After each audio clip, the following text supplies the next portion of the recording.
اللهم ارحمنا بالقرآن.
ربك لتفتن على الناس ولكن أكثرهم لا يشكرون إنا خلقنا الإنسان من نطفة أمشاج نبتليه وجعلناه سميعا بصيرا إنا هديناه السبيل إما شاكرا وإما كفورا إن أعتدنا للكافرين سلاسل وسعيرا. Masyarakat Muslimin Masjid Raya Pasar Atas Kabupaten Kota Bukit Tinggi Provinsi Sumatera Barat, pengurus Masjid Raya Pasar Atas, para ahli, ulama, tokoh-tokoh masyarakat Kota ini, dan yang kami cintai, kami banggakan, Masyarakat Muslimin wal Muslimah rahimahumullah. Kita bersyukur kehadiran Allah Subhanahu wa taala kalau sampai pada hari ini, siang menjelang sore ini, usai kita melaksanakan sholat zuhur berjamaah, kita semua masih dalam kondisi sehat dan bernapas. Kalau masih bernapas, berarti kita masih diberi peluang oleh Allah Subhanahu wa taala.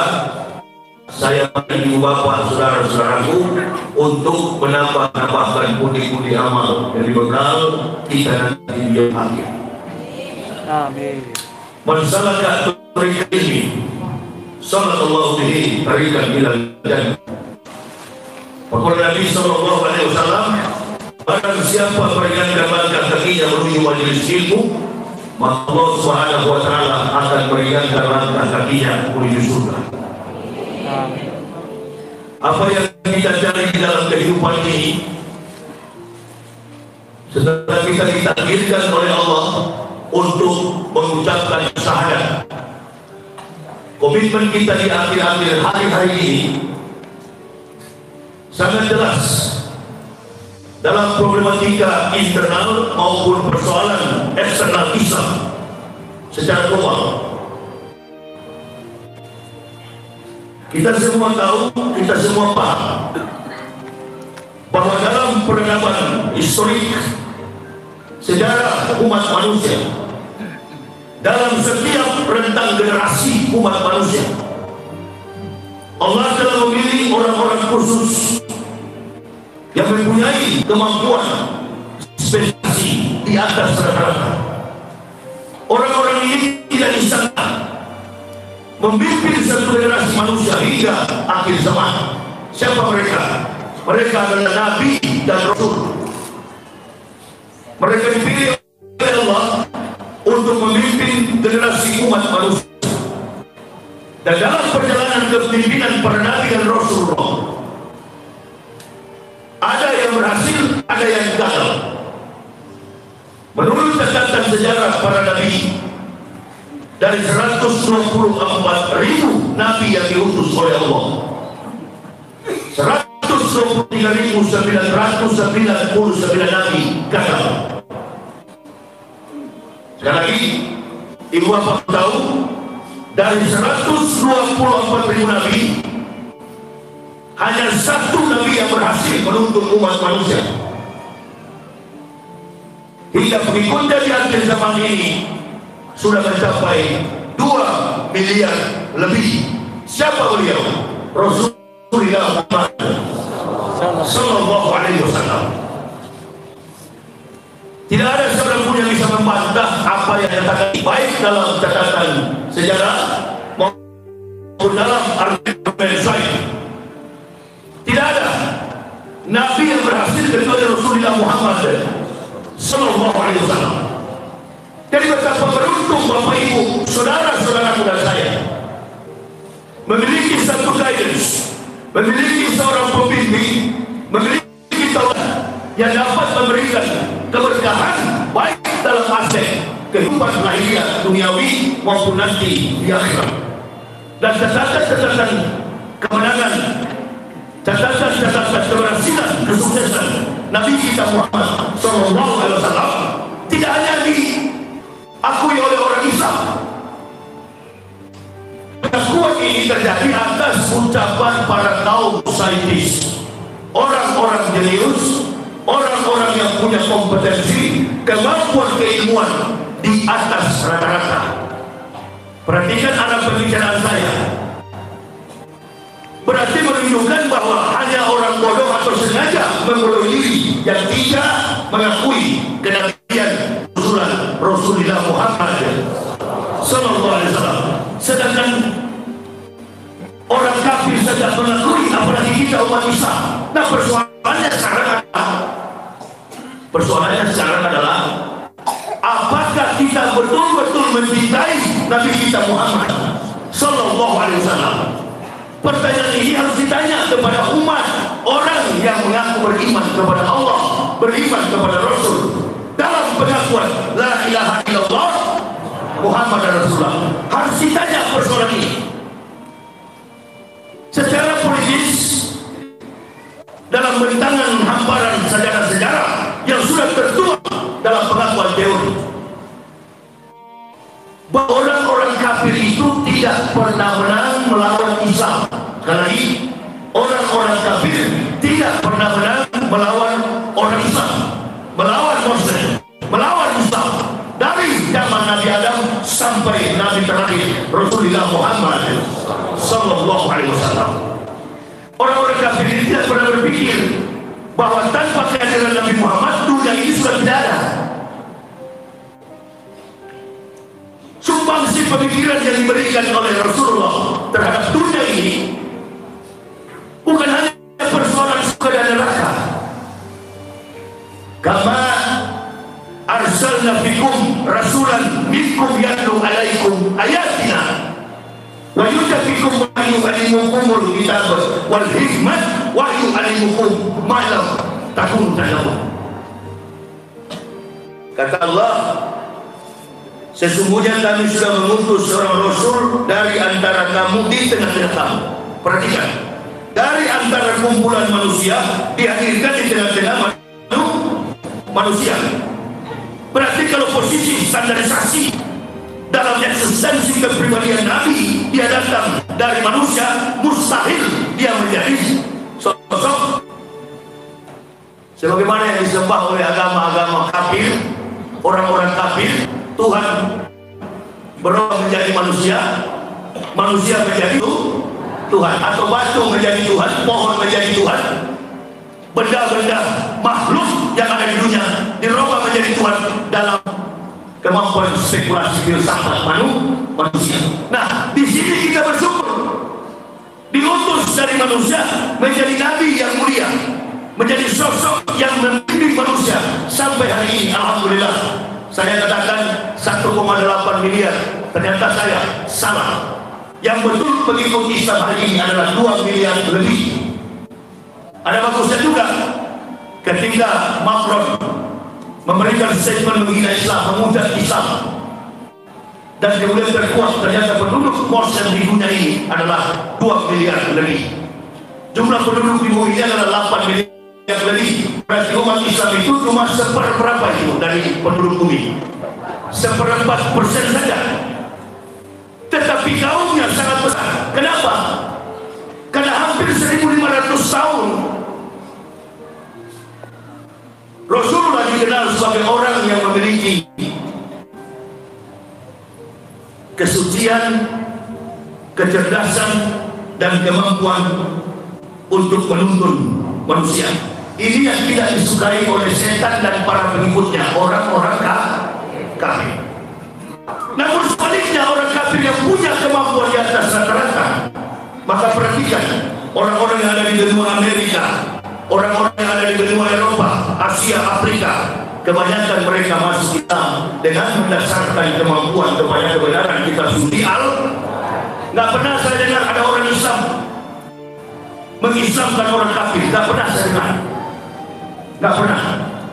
Orang kafir yang masuk Islam itu kebanyakan mereka mendasarkan pengetahuan mereka, keilmuan mereka, komparasi keilmuan mereka selalu setara, sederajat dengan apa yang tertulis dalam Laqad anzalna ayatin mubayyinatin wallahu yahdi yasya'u ila siratin mustaqim. Setelah mereka membaca Al-Quran, mereka melihat data-data kebenaran sains, teknologi, kebenaran semua kompetensi ilmu dalam Al-Quran, lalu Allah kasih hidayah kepada mereka. Mereka mengucapkan dua kalimat syahadat. Bukan orang Islam yang Islamkan. Sebab di dalam Islam ini tidak ada program Islamisasi. Di dalam Islam ini tidak ada program Indonisasi. Artinya orang kafir yang masuk Islam itu orang-orang yang punya kualifikasi, keilmuan di atas rata-rata. Sebaliknya orang yang murtad dari Islam. Saya pernah nonton satu channel YouTube dengan nama channelnya Tasik Ngaji. Tasik Ngaji. Kebanyakan pengakuan orang-orang yang murtad dari Islam itu, ada yang mengaku dari pesantren, ada yang mengaku hafal 30 juz, ada yang pernah mengaku pernah ke Mekah, Imayyatan lil Hajj, katanya sudah berhaji. Setelah diuji bacaan mereka, setelah diuji kemampuan mereka, ternyata mereka mengerti Allahu Akbar. Qad aflaha al-mu'minun, qad aflaha al-muttaqun. Antara Quran surah Al-Mu'minun dan Quran surah Al-A'la berbeda suratnya, karena risalah historik diturunkan dalam Quran itu berbeda-beda, tapi panduan eksistensi secara teologis dalam kultur, antropologi, linguistik, bahasa dan budaya sama. Kalau di Al-Mu'minun berkata qad aflaha al-mu'minun, beruntunglah orang beriman. Di Al-A'la menjawab, keberuntungan apa? Qad aflaha man tazakka wa dzakara isma rabbih fasalla bal tusiruna hayatud dunya wal akhiratu khairun wa abqa. Nah, jadi di sini ada perbedaan. Quran surah Al-Mu'minun menjelaskan tentang keberuntungan. Qad al-mu'minun, siang ini kita sholat zuhur, alladzina hum fi sholatihim khashi'un, yaitu mereka yang menjalankan sholat dengan khusyuk. Artinya sistematika, kontekstualisasi, teologis, rasional yang dilaksanakan dalam praktik syariat Islam. Nah, kemudian di dalam persoalan alasan kenapa orang Islam beruntung? Karena orang Islam itu diselamatkan bukan karena tidak berdosa. Qad aflaha man tazakka. Orang Islam menjadi suci bukan karena tidak berdosa. Mulai dari imam masjid tadi, makmumnya kita ini sebagai muslimin, jamaah, semua kita ini tiap hari pasti melakukan dosa. Berarti kita diselamatkan ini bukan karena kita berdosa. Kita diselamatkan bukan karena kita suci. Orang kafir masuk neraka bukan karena berbuat dosa. Kita diselamatkan karena iman kepada Allah. Qad aflaha man tazakka. Di sinilah menunjukkan bahwa peri kehidupan dan iman mukmin itu tidak boleh jalan sesuai mau hatinya. Orang Islam melaksanakan ibadah, orang Islam melakukan praktik kehidupan kesehariannya, baik secara individu, rumah tangga, bermasyarakat, dalam konteks lebih besar bernegara, harus sesuai panduan isi Al-Quran. Boleh saya refleksikan sebagai mudah begini. Ketika Minangkabau ini menjadi satu provinsi, maka basic, fondasi kehidupan, aspek teologis kehidupan Islam orang Minangkabau berdiri atas pengakuan adat, bahasa syarat bahasa ini kita pulang. Tidak apa-apa kita berbudaya, selagi budaya itu tidak mengaburkan konteks keimanan tauhid, nggak apa-apa. Nah, jangan seperti surah-surah lain membawa tumpeng ke gua-gua, memberi sesembahan di lautan, lalu dibungkus dengan syariatis. Nah, itu musyrik. Itu musyrik. Saya orang kafir yang masuk Islam, tidak mau kumpul kedua kali. Ya ayyuhalladzina amanu udkhulu fis-silmi kafah. Wahai orang-orang beriman, masuklah ke dalam Islam secara kafah. Lalu Rasulullah berdiri, ini saya Nabi, diutus di tengah-tengah umat manusia. Siapa yang tahu bahwa Rasulullah ini akan jadi Nabi? Gak usah jauh-jauh deh. Siapa yang tahu saya ini bakal jadi ustaz? Nah, jadi ibu bapak gak usah berdoa anak kita supaya jadi ustaz, jangan doa. Saya ceramah di pesantren, ini kan saya datang dari Pekanbaru, dari malam saya tiba. Dan kalau saya di Pekanbaru itu dari tanggal 27 Oktober sampai tanggal 2 November kemarin, 2 hari lalu. Dalam rangka Maulud Nabi. Saya baru tiba di kota Bukit Tinggi dari malam. Saya berceramah di kota Pekanbaru. Di satu momen satu kesempatan bertemu kiai di pesantrennya. Beliau katakan, Ustaz, kami doakan supaya anak Ustaz jadi Ustaz, jangan kiai. Jangan kiai.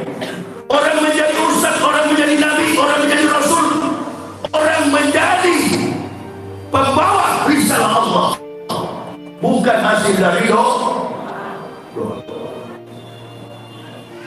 Maksud saya, dua golongan inilah yang paling tahu tentang kehadiran Nabi Muhammad. Kenapa saya selalu menekankan kepada Nabi Muhammad? Bukan persoalan maulud, walaupun sekarang ini berrobi'il awal, wajah badahu berrobi isan. Jadi kita akan membahas aspek psikologis uswah hasanah yang melekat pada Rasulullah. Bukan aspek itu yang kita bahas, karena itu juga merupakan budaya untuk kita mengagungkan kebesaran Nabi kita Muhammad SAW. Nggak usah saling membedakan, nggak usah saling menjelek-jelekan sesama Muslim. Itu yang menjadi kekuatan orang kafir, karena melihat pecahnya ukhuwah Islamiyah, ditambah lagi dakwah membidah-bidahkan, mengkafir-kafirkan, menyalah-nyalahkan sesama Muslim. Di sini kafir bertumbuh subur karena kita tidak usah. Nah, siapa mau sangka Rasulullah akan jadi Nabi? Pamannya saja Abu Thalib 8 tahun umur Rasulullah tidak tahu bakal jadi Nabi di kemudian hari. Bukan hasil doa, nggak ada berdoa. Dua golongan yang paling tahu. Golongan yang pertama, sebagaimana disahkan oleh Al-Quran, dan satu-satunya Nabi dalam Al-Quran yang merisalahkan min warismuhu Ahmad. Yang akan datang Nabi kita Muhammad SAW adalah Nabi Isa. Nabi Isa dalam Quran Surah As-Saff 61 ayat yang ke-6. Ibu bapak, kalau saya bicara Isa, jangan pernah pikiran antum langsung tertuju kepada Kristen kafir itu. Tidak bagus itu. Sama-sama bos dan saling mencuri. Ini kan orang bekas merdeka, hati-hati kita. Seolah-olah kita memuji-muji Nabi Isa. Nabi Isa tidak ada hubungan dengan agama Kristen. Nabi Isa tidak ada hubungan dengan agama Yahudi. Agama Kristen kitabnya Bible New Testament. Agama Yahudi kitabnya bukan Injil, Talmud. Yang punya relevansi yang kuat secara teologis, hubungan Isa itu ada dalam kehidupan umat Islam. Nabi yang ke-24 bergelar Rasulullah, sederajat dengan Nabi Muhammad. Nabi Muhammad dilebihkan karena berhasil itu, tapi kerasulan dan kenabian mereka sama. Nabi belum tentu Rasul, Rasulullah sudah pasti. Nah, makanya 124.000 Nabi hanya 25 yang menjadi Rasul. Hanya 25 yang menjadi Rasul.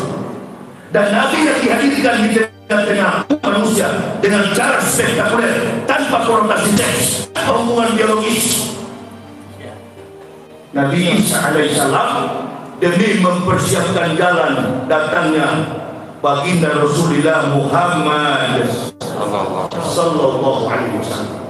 Apakah kemampuan teologi Bapak sedetil itu, seilmiah itu untuk mendapatkan Isa? Enggak kan? Akui saja. Enggak kan? Berarti siapa yang mualaf kita ini? Siapa yang mualaf kita ini? Ibu bapak yang mualaf. Tidakkah bapak tahu kenapa saya tantang begini? Jangankan sekelas ibu bapak, sekelas Ma'ruf Amin saja tumbang. Nah, itu fakta, itu fakta. Bangunan Masjid Raya ini kuat, bukan tembok dan tiangnya. Apalagi dari bangun di atas bukit yang tinggi, rawan dengan gempa. Tapi karena arsiteknya baik, mendasarkan bangunan ini dengan menampung kekuatan beratnya, beratus-ratus ton bangunan ini, tapi fondasinya kuat, maka bangunan ini tetap kuat. Sekalipun interior eksterior daripada bangunan ini mungkin sudah lapuk, sudah tua, gordennya belum dicuci, atau sajadah yang mungkin sudah berapa kali ganti. Apalagi di zaman COVID ini tidak ada virus. Saya dari awal tak pernah percaya itu.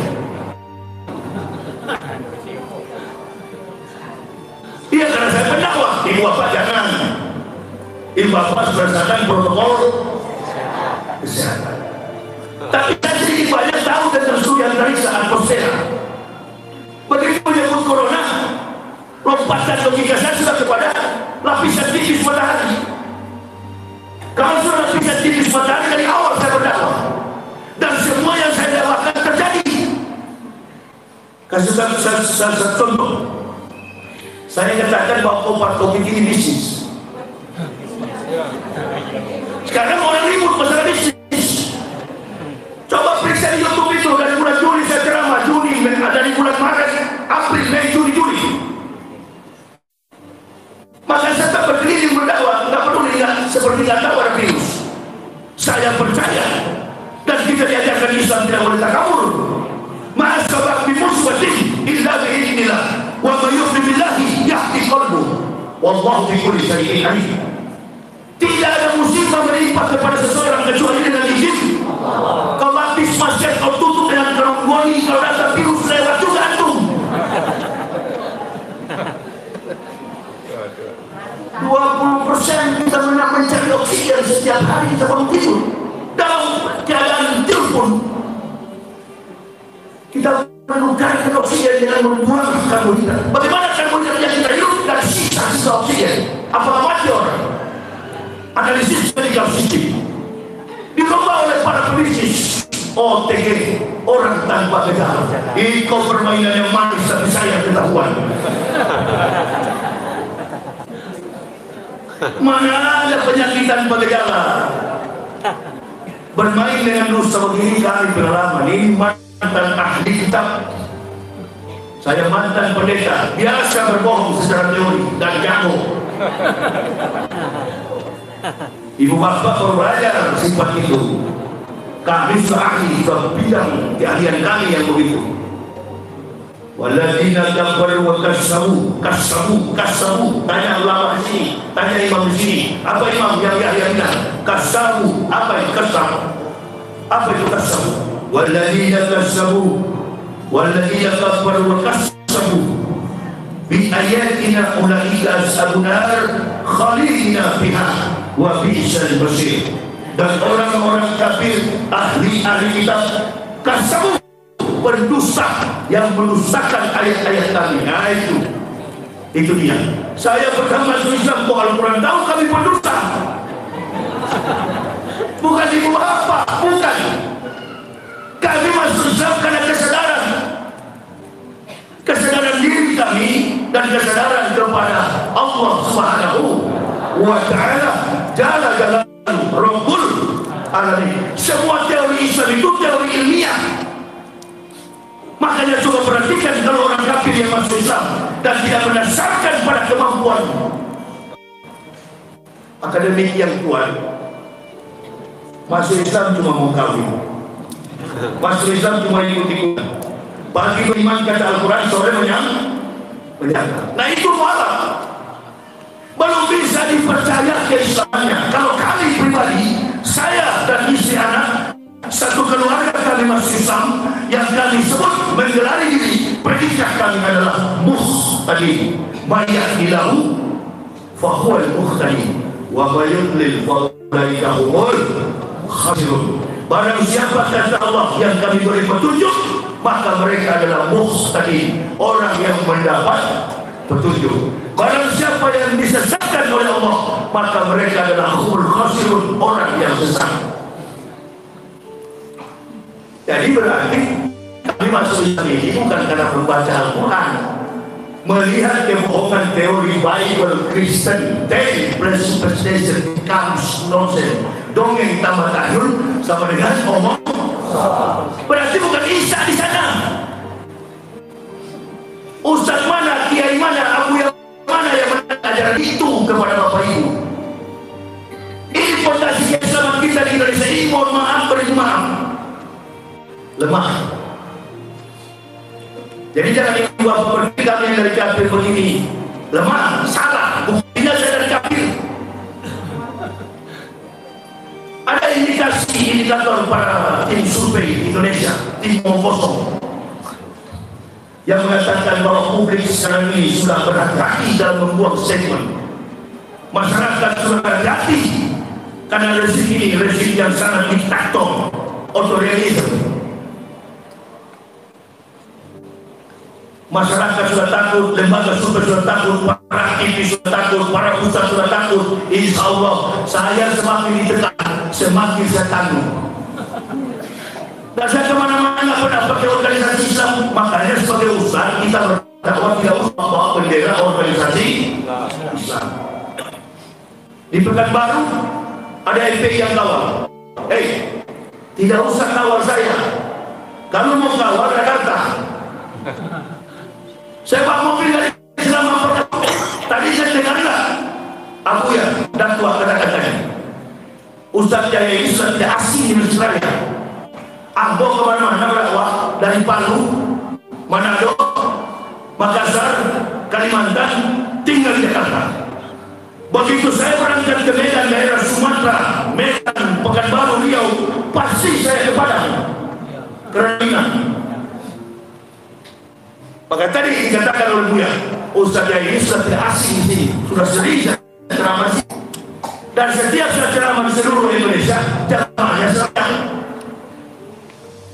Karena orang mau mendengar sejarah itu.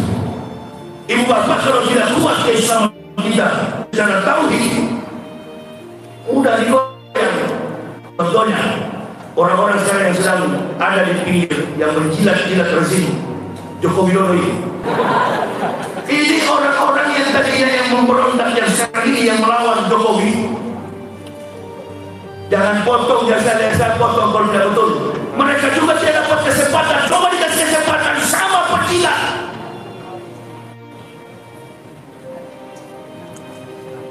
Pernyataan-pernyataan mereka di publik tidak cocok negara ini dipimpin oleh presiden yang tidak berisi.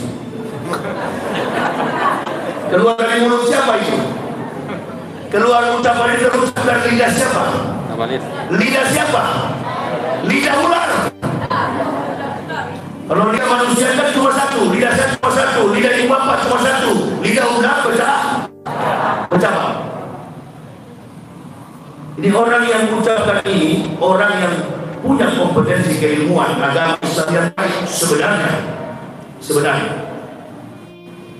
Dan dia tidak pernah lepas dengan sorban imamah yang selalu melingkar di kepala, lambang sebagai imam.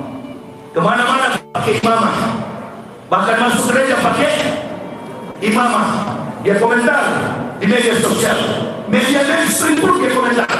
Habis susur tangkap juga Refli Harun dan Yahya Waloni. Tapi Ibu Lin, ini kan direkam di YouTube ini.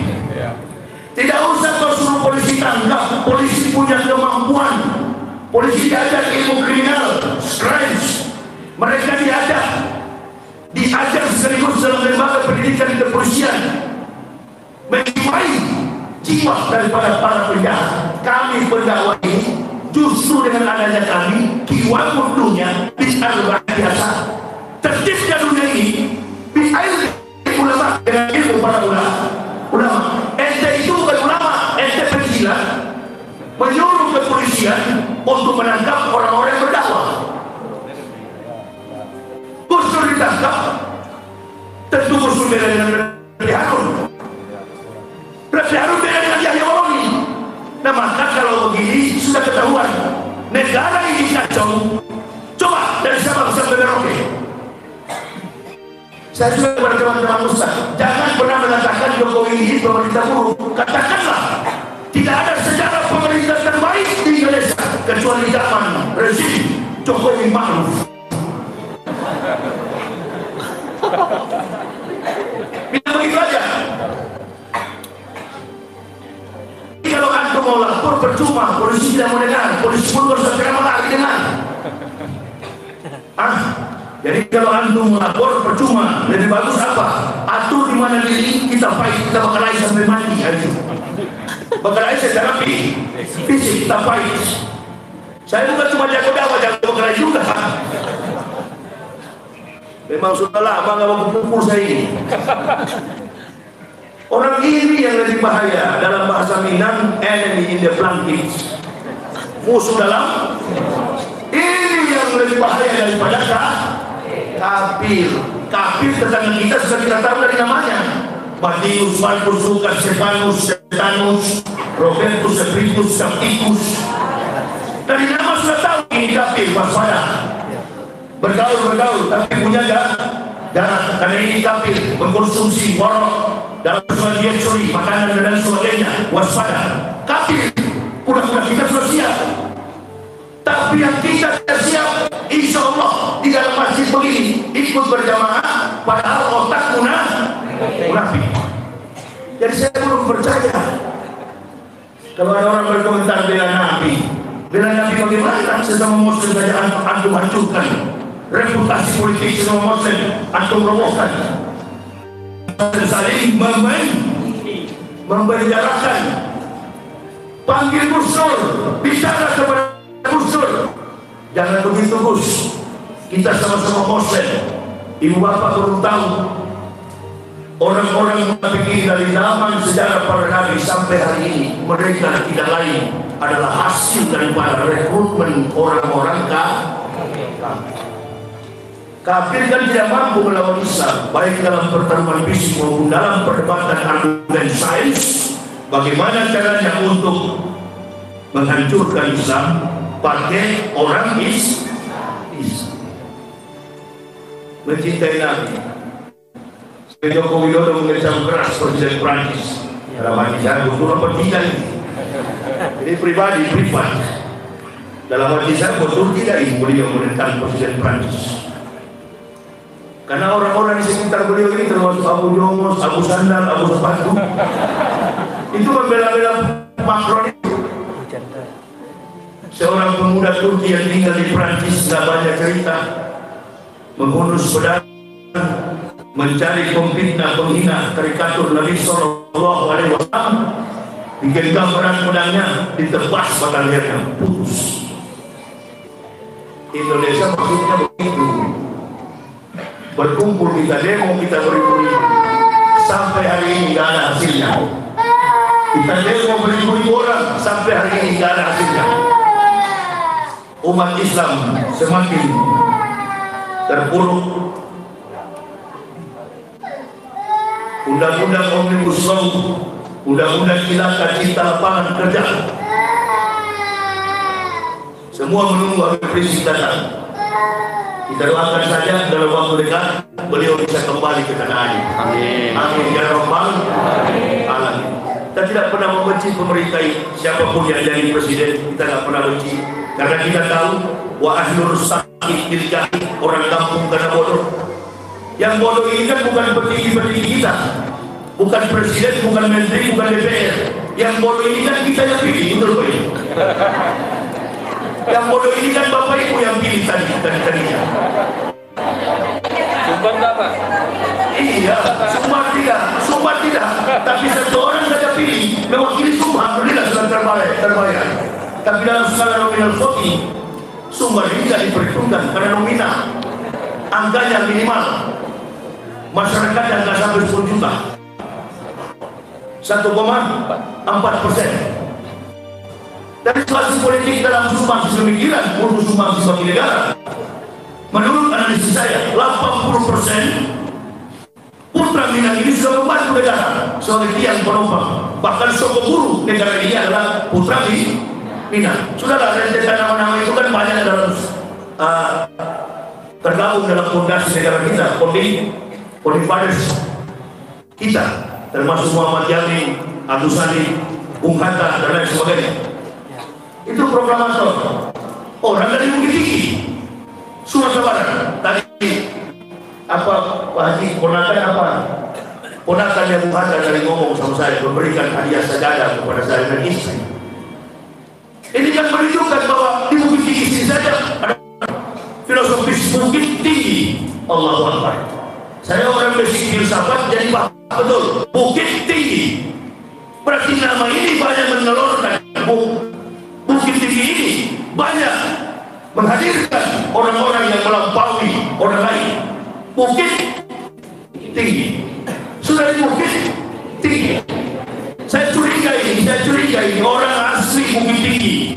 Datuknya orang pertama yang mendapati Bukit Tinggi ini memiliki karomah di atas kemampuan para sahabat, bahkan sudah mendekati kemampuan para nabi. Mungkin dia tebas kakinya di Bukit Tinggi, lalu bicara, anak cucu saya akan menjadi tiang Sokoguru di tengah bangsa Indonesia ini. Bisa jadi, insya Allah. Saya tidak baca buku sejarah, melihat dari perkembangan umat Islam, lalu orang-orang bodoh. Nah, inilah kalau pemimpin bodoh yang tidak punya kemampuan akademis, yang tidak bisa membaca rekam jejak politik di masyarakat maupun secara global, lalu mengatakan hanya kepentingan politik berjangka waktu pendek, lalu mengatakan orang Minang katanya harus diajar Pancasilais. Filosofis Pancasila itu tidak bisa dijabarkan dalam urutan hafalan. Ketuhanan yang Maha Esa dirubah jadi ketuhanan berkemudah, kemanusiaan yang adil dan beradab. Itu semua ada implementasi Quran. La ilaha illallah, ketuhanan yang maha. Ketuhanan itu adalah milik orang-orang beragama yang Maha Esa spesialisasi, spesifik dibahas menjadi kekuatan kaum mayoritas umat Islam. La ilaha illallah, kemanusiaan yang adil dan beradab, beramanah bil qis wa aqimu wujuhakum inda kulli masjid wa mukhlisina lahu kama ba'da aqum ta'udun. Itu ada semua dalam Al-Quran. Saya orang suka membaca, mengaplikasikan kontekstualisasi filosofis falsafah negara Pancasila dengan Islam. Bisa bikin buku, bisa jadi 1000 halaman. Relevansi, implementasi, mengejawantahkan Pancasila dalam studi kasus menurut Al-Quran. Bisa bikin judul buku begitu kalau kita tulis. Nah sekarang kalau ada lomba memperas Pancasila oleh tukang-tukang peras, dari 5 menjadi 3, 3 menjadi 1, Eka menjadi, dari Tri menjadi Eka, Trisila, Eka Sila. Nah sekarang wujudkan di depan publik wacana ini, Pancasila ini. Mengapa menggaul? Dia bukan ideologi. Ideologi itu tersembunyi dalam setiap individu. Ideologi itu tersembunyi dalam setiap naluri individu. Dia bisa seorang di sini, Allah Masjid Akbar, Aidil Akbar, bisa jadi. Padahal ideologinya ideologi PKI komunis. Nah kelompok kecil ini yang sering bermain di era rezim Joko Widodo. Saya tidak pernah menghubungkan Joko Widodo dengan PKI, tidak pernah. Karena mau tidak mau, suka tidak suka, dimenangkan atau menang, terbukti beliau adalah presiden. Jadi kami pusat ini bukan goblok, bukan mudah diborgol. pemerkosaan oleh polisi. Nanti kita saling melakukan supaya dapatkan medis dan hukum. Memangnya gampang. Orang bicara begini untuk menerima udah cakrawala yang luas. Ternyata orang Minang tidak Pancasilais. Berarti menuduh Bung Hatta tidak Pancasilais. Menuduh Muhammad Yamin tidak Pancasilais.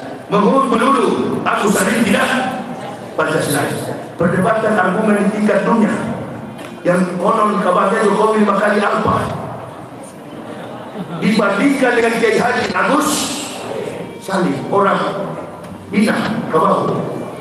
Berapa ribu kali Agus Salim memenangkan debat dialog bergensi kelas dunia in the world. Sebenarnya yang ada sekarang ini beberapa kali alfa is not speak English karena tidak bisa berbahasa. Itu persoalannya. Cuma bermain kandang innalillahi.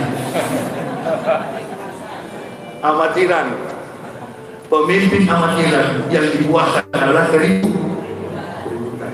Nah, tidak mampu membendung kritik, harus kritikan publik. Sementara dunia sudah masuki era globalisasi, kemampuan masyarakat Indonesia dan para akademisi, orang-orang di luar sana pun kemampuan mereka sudah di atas rata. Orang kemudian sudah berbicara di YouTube, bicara di medsos seperti profesor.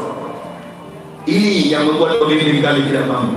Nah, kongsi politik, money politik, citra buruk politik, Pancasila, segala peralatan negara dipakai untuk membungkam lawan. Coba perhatikan orang-orang Jokowi. Baru tadi malam saya nonton di Desa Rasul, walaupun nontonnya cuma culik-culik mata, tapi saya lihat ada satu pembicara mengatakan, kita bersyukur ya rezim Joko Widodo ini tidak dapat menghambat orang-orang yang anti Pancasila, orang-orang yang anti Bhinneka Tunggal Ika.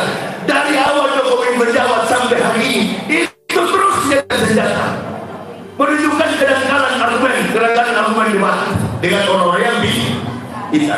Fadlison dengan orang Menko Info. Wah, memang sengaja Pak kami dia jago. Dia tulis profesornya besar-besar untuk mempermalukan si Prof. Lumayan juga ini Pak Kami. Ternyata Pak Kami juga orang ini. Siapa lagi mau saya bilang? Semua sudah buat saya bilang. Makanya Anda suruh lain termasuk saya orang Manado ini yang goblok saya. Tapi enggak lah Pak, orang Manado itu bicara dua yang goblok. Provinsi Manado, saya Manado. Ya, kami juga basicnya filsafat, punya hubungan emosional dengan orang Padang. Apa itu? Kuburan Imam Bonjol di Manado, di Pineleng. Jadi kami bersyukur ada masyarakat Minangkabau. Di mana-mana jenderal 1 bintang, jenderal 2 bintang, jenderal 3 bintang, jenderal 4 bintang. Kalau ada 5 bintang, orang Minangkabau 6 bintang.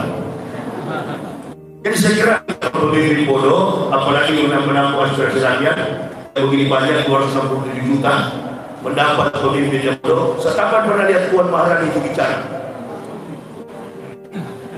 Kapan pernah lihat Puan Maharani bicara dan argumentasinya tepat dalam argumentasi politik?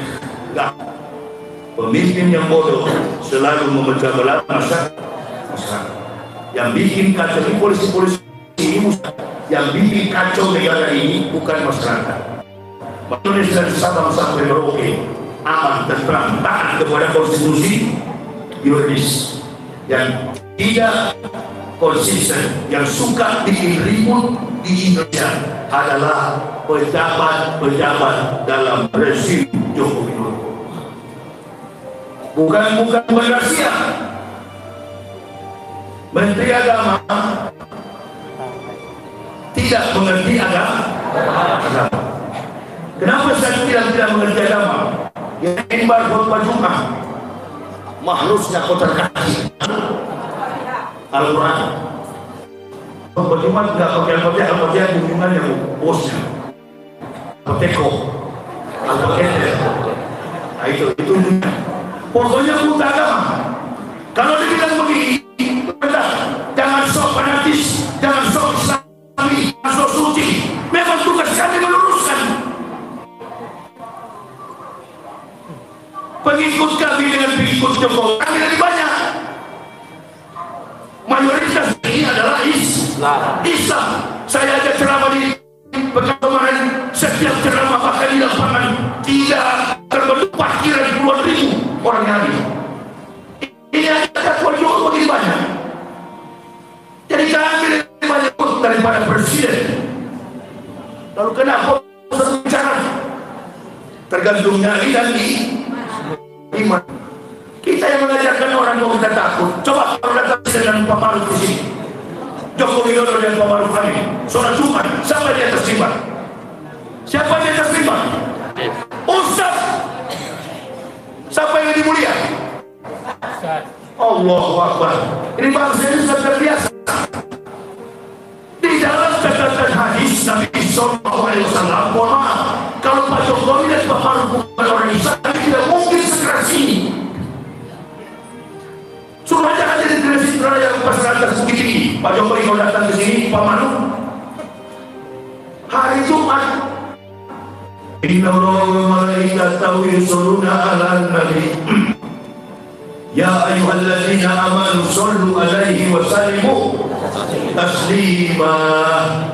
Allah dan malaikat pun berselawat kepada Nabi. Begitu presiden menteri datang, bukan kepada presiden dan menteri terlawat. Di masjid tidak ada gambar wapres dan presiden. Lunturkan dulu ibu-ibu bapak, lunturkan dulu dalam jiwa kita, baru tahu bagus.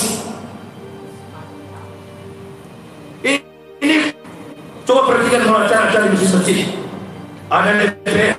Wow, DPR belum dipuji. Yang mulia, yang diberkahi, Bapak Wali Kota, Bapak Gubernur, Ustaz belakang. Memang bangsa bajingan. Jangan. Coba saya kasih kalau percaya di hadisnya. Menertibkan dunia, kiwamur saya yang pelan. Menertibkan dunia ada 4 orang. Kiwamur dunia biar ba'adina. Tertibnya dunia bergantung kepada 4 manusia. Yang pertama, bi'ilmi ulama, ilmu para ulama. Coba yang saya dikibatkan saya jadikan sebagai simbolisme. Coba, dia tersimbar. Yang kedua, bi'adli umar. Dia duduk di bawah, mendengar nasihat ulama. Dia terang, wanitahkan dalam konteks kepemimpinannya secara luas, bahkan global. Itu yang ditunggu oleh para ulama. Nah persoalannya kenapa ulama jadi di bawah? Karena ulama suka merayap ke pintu-pintu pejabat. Ulama suka merayap ke pintu-pintu pejabat, pintu istana. Beda dengan Buya, beda dengan ulama dulu. Mereka didatangi oleh para pejabat, bukan pejabat yang gedor pintu, mereka yang masuk. Dan tujuannya apa? Hanya 2. Berbagi-bagi amplop. Tujuan pada ulama dan minta doa. Sekarang ini ulama yang ke sana. Ulama merayap, mencium tangan penguasa hingga menjadi waspadalah kalian dengan 3 golongan manusia. Kalau tadi yang menertibkan, sekarang ini waspada. Siapa? Al-ulama-ul mufidun, ulama yang lalai. Yang tahu, tapi sengaja menjerumuskan umat Islam kepada kebodohan. Kepentingan perutnya semata, kepentingan kroni-kroninya beberapa ekor orang mengorbankan masyarakat yang begini banyak. Undang-undang sekarang diterbitkan, nggak usah pakai referensi orang Islam, pakai orang kafir. Lawyer terkenal di Indonesia, Osman Paris Utapia, sudah mengatakan khusus dalam persoalan masalah dalam studi kasus undang-undang ini. Saya sudah baca pasal pertanahan. Apabila masyarakat Indonesia pasal ini SHM ditiadakan, sudah termilik berganti penguasaan 99 tahun oligark. Oligark itu adalah segelintir orang punya modal, kemudian mengendalikan penguasa. Kekuasaan dikendalikan oleh segelintir manusia. Ini adalah Indonesia. Inilah catatan terbaik, the best president in the world. catatan terbaik Presiden di Indonesia bahkan dulu. Jangan bilang buruk, nanti kalau bilang buruk kena ada ini. Bisa jadi dalam sistem ini ada munafikun. Jadi kalau yang lain masih pakai rem, mungkin saya pakai rem, saya nggak pakai rem berceramah. Arogansi manusia. Coba lihat sekali kalau tidak keras. Baru-baru terjadi di bulan itu begini. Saya nonton televisi. Arogansi kesombongan menganiaya polisi dan tentara, menganiaya tentara. Si personil militer sudah mengaku saya tentara, masih tetap saja dipukul. Nah, oleh dari sebab itu, setiap anggota militer belajar dari minimal sampai berempuh, sampai dan 5 minimal. Karateka, karena karateka itu semua kalau bidang fisik bisa berlari kalau karate. Kuasai di mobil ini. Monyet-monyet semacam ini kalau menimpa sampai patah-patah rusuknya. Militer kuat, polisi kuat, insya Allah Indonesia akan kuat. Biar bagaimanapun mayoritas aparat kita berlapis. Jangan mau kita lihat lupa. Ini konsep politik yang perlu kita perhatikan dalam ukhuwah persaudaraan Muslim. Jokowi akan turun, Maruf Amin akan turun, dan orang-orang ini akan kembali ke masyarakat. Tapi polisi dan tentara tidak menutup kemungkinan ada adik kita, ada ponakan kita, ada tetangga kita, ada anak kita, ada cucu kita. Jaga ukhuwah ini, jangan direndahkan oleh hukum dunia. Rasuli direndahkan oleh karena pengaruh dunia. Ini cuma kepentingan 3-4 orang munafik. Joko Widodo juga ini orang dari kampung yang datang jadi presiden di tengah momentum sangat tepat, di tengah jatuhnya akhlak dan kebudayaan moralitas para pejabat kita yang ambruk. Datang Joko Widodo, peluang inilah masyarakat memilih dia. Bagaimana yang dikatakan Nabi? Wa ahlul rustaqi bil jahli, karena kebodohan orang-orang kampung. Lihat ada pejabat masuk gorong-gorong pakai batik guru sari contoh. Ini lagi pilkada di ya, di apa ini? Di Bukit Tinggi ya. Ya, ada pilkada di Bukit Tinggi ya. Alhamdulillah. Ya, mudah-mudahan partai-partai yang mempunyai apa? Komitmen dengan Islam. Yang lain-lain kemana? Yang partai-partai setan tumpang semua. Alhamdulillah. Coba Indonesia kalau ikut begini, itu Indonesia ikut begini semua, nggak ada orang yang mampu mempermainkan kita. Kita berdoa bersama ya Bapak. Dalam waktu dekat ini mudah-mudahan Indonesia tetap kondusif dan Pak Jokowi begitu banyak kritikan terkait secara khusus pembahasan vaksin yang datang vaksin. Saya sarankan ini dari YouTube, sudah 17 kali saya ngomong di YouTube, karena keterbelahan masyarakat ini dan kecurigaan makin menguat di publik. Saya harap yang menjadi contoh pertama divaksin jangan Joko Widodo, Pak Maruf duluan. Maruf Amin baru Joko Widodo, habis Joko Widodo dan Pak Maruf menteri-menteri kabinet Indonesia mundur. Ya, karena bukan maju, memang mundur sekarang. Utang makilah. Mata Naswa bertanya, Pak Maruf, banyak publik bertanya, Pak Maruf di mana selama setahun kinerja Jokowi Maruf? Oh, ada. Kira-kira apa yang sudah dibuat oleh Pak Maruf? Oh, sebenarnya banyaklah yang buat, cuma karena ada corona.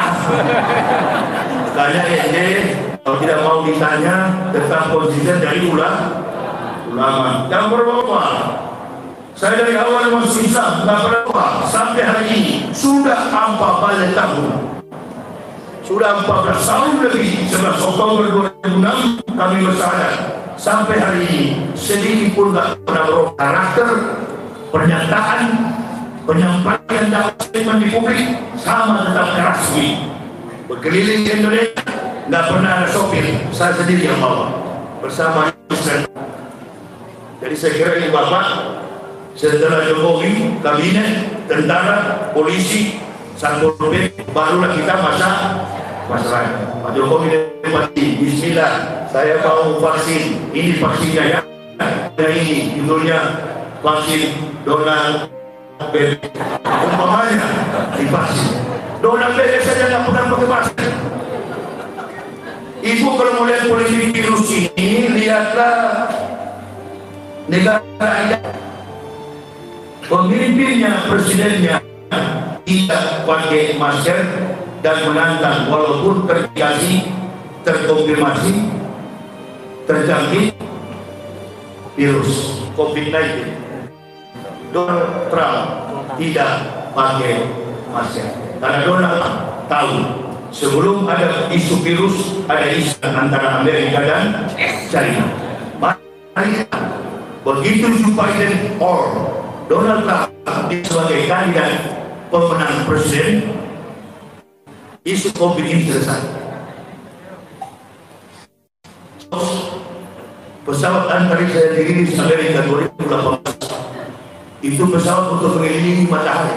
Kalau kita mempelajari studi biologi tentang antariksa, studi atmosfer, ilmu antariksa, corona itu adalah lapisan tipis matahari.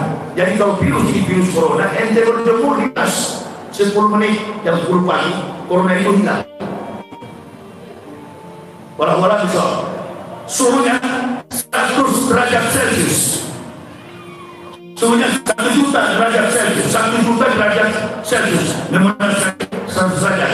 Tapi suhu daripada corona 1 derajat Celcius, warnanya di awan-awan akan muncul pada matahari penuh. Itu corona. Berarti Pak Nurmantio, mantan panglima jenderal, bahwa ini adalah senjata biologis. Ini senjata biologis. Dan kalau ini dikategorikan sebagai penyakit mematikan, Allah. Sampai hari ini aku pernah lihat ada kesaksian masyarakat yang berkata, Ibu Nur Hayat, contoh, saya sudah 5 hari di pengungsian apa itu? Di karantina, work from home katanya ya, physical distance, social distancing, pembatasan masalah is here. Ini kan sama, social distancing. Nah itu betul. Pulang ke rumah kita sudah kejang-kejang, minimal ibu sudah kejang-kejang, telepon panitia, tolong yang menyebar virus 10 yang terkapar. Kalau ini betul-betul parah, ini cuma virus biasa dan tidak ada cara. Allah Akbar. Tunggu saja, begitu Joe Biden, Donald Biden dilantik, selesai isu ini. Saya sudah malas ngomong begitu. Saya pernah belajar di Israel, jadi tahulah permainan ini. Makanya saya berjawab nggak perlu pakai kelompok, saya sendiri aja sudah bisa goyang. Dan sejak saya masuk Islam, perhatikan, sejak saya masuk Islam, mati upaya kristenisasi di mana-mana. Yang banyak masuk Islam. Saya katakan malam, orang yang masuk Islam, tidak bangga antum bersadar. Saya bangga kalau antum paham jujur agama ini untuk beramal. Jadi tunggu saja lah. Selagi saya masih ada umur di badan, saya tetap akan hadir terus berdakwah. Insya Allah hari Jumat sudah lagi dari sudah konfirmasi panitia. Insya Allah ya, Insya Allah saya akan berbuat Jumat. Ini hanya, ini cuma pemanasan saja ya. Tapi untuk melihat perjalanan dakwah kami Ambo ini kemana-mana, tak ada ini. Membiayai dakwah Ambo ini adalah dari hasil karya buku saya. Jadi bagi bapak yang berminat, melihat video data saya di dalam buku itu ada foto-foto bergambar saya mengisahkan para pendeta. Jadi bagi bapak ibu yang berminat untuk memiliki buku ini, ada di mobil saya, istri saya yang akan judulnya Kebenaran Islam Menurut Mandela, dan buku yang ke-22, saya sudah tulis buku 22 judul. Buku yang terakhir judulnya Munafik. Itu ada di mobil saya. Silakan bagi yang boleh ambil, tapi bayar. Ya, bawa mobil, bawa buku itu untuk membiayai perjalanan dakwah, tidak pernah berharap pemberian panitia masjid. Tapi kalau sudah dijalankan dua,